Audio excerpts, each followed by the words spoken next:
ফিলিস্তিন হচ্ছে এমন একটি জায়গা যেখানে অসংখ্য নবী রাসূলগণের আগমন ঘটেছে। হযরত মুহাম্মদ সাল্লাল্লাহু আলাইহি ওয়াসাল্লাম এই ফিলিস্তিনে অবস্থিত বাইতুল মুকাদ্দাস থেকে মেরাজে গিয়েছিলেন আল্লাহর সাথে দেখা করতে। এই ফিলিস্তিনের মাটিকে দখল করে 1948 সালের 14 মে একটি ধর্মভিত্তিক রাষ্ট্র প্রতিষ্ঠিত হয়, যার নাম হচ্ছে ইসরায়েল।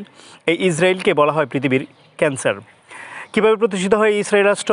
ইতিহাসটি হলো 1914 থেকে 1918 সালের প্রথম বিশ্বযুদ্ধ সংগঠিত হয়।